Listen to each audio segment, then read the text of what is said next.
There is an alarming rise in cases in at least 20 states that have eased restrictions. Arizona, Texas, and Florida all reporting their largest one-day increase in new cases. Victor Oquendo is in Miami with more. And Victor, there's a cluster breaking out at a recently reopened bar. That's right. Good morning, Michael. That bar in Jacksonville Beach forced to shut down after recently reopening. These record numbers leading to the mayor of Miami Beach to hit pause on the reopening plan. So bars and clubs, they are still shut. But the governor of Florida is determined to fully reopen the state, saying Florida is not shutting down. This morning, record-breaking one-day increases. It's a different population that is making that curve rise, and it's a younger population. But those people have to realize that they have the propensity to spread it to those that are more vulnerable. Arizona, Florida, and Texas all reporting their largest one-day increases in new COVID cases.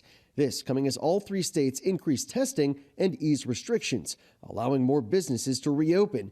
They are among 20 states that have seen the number of newly reported cases grow over the last 2 weeks, many sprawling across the South. Many workers at an airport in Florida testing positive. Had a couple cases.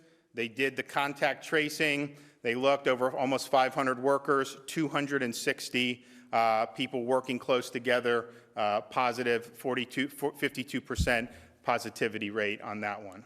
South Miami Hospital seeing an uptick in patients over the last 10 days, partly due to people not following safety guidelines. If we each are wearing masks, then we can help reduce the spread of the virus, and we can keep it contained in a way that we can manage to take care of the people sick enough to need to be hospitalized. Several Jacksonville Beach bars and restaurants shutting their doors again this week because of a small outbreak. More than a dozen people contracting the virus at just one bar.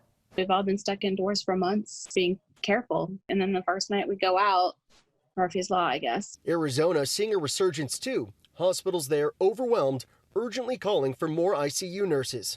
It's unmistakable that the reopening of my state of Arizona back on May 15th really did precipitate that rise, the start to this surge. The governor of Texas warning bars that don't follow the rules could lose their liquor license. This is necessary to make sure that all of these businesses are following the protocols and standards that have been established for them to follow, standards that were established by doctors, knowing that if the standards were followed, there should not be an increase in the spread of COVID-19. Clearly, the standards are not being followed.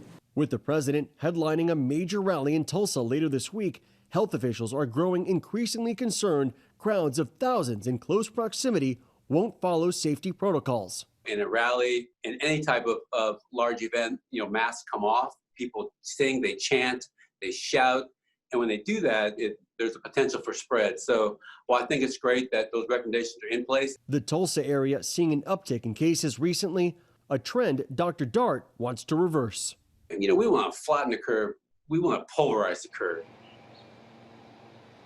And Governor DeSantis again doubling down, saying that the record numbers are due to increased testing, yet health officials throughout the state will tell you that people who do not follow the proper guidelines, like wearing a mask or following social distancing, are to blame as well.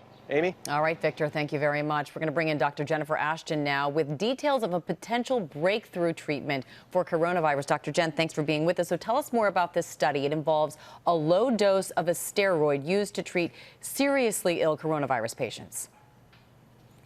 Exactly, Amy. There's a large clinical trial done in the UK, preliminary data using this old, cheap, and safe steroid, dexamethasone, in patients who are moderately or severely ill with COVID-19.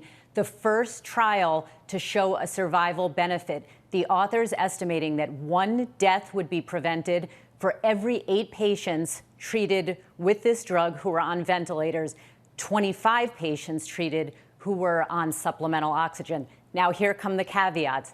This data has not been fully released, and it has not been peer-reviewed yet. And these results seem to contradict, Dr. Jen, earlier reports that steroids could make coronavirus patients worse. So what's different about this medicine?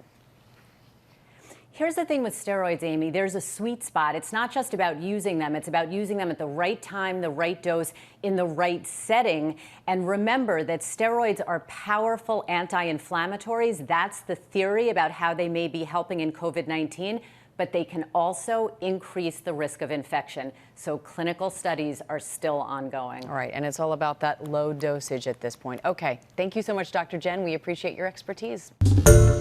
Hi, everyone. George Stephanopoulos here. Thanks for checking out the ABC News YouTube channel. If you'd like to get more videos, show highlights, and watch live event coverage, click on the right over here to subscribe to our channel. And don't forget to download the ABC News app for breaking news alerts. Thanks for watching.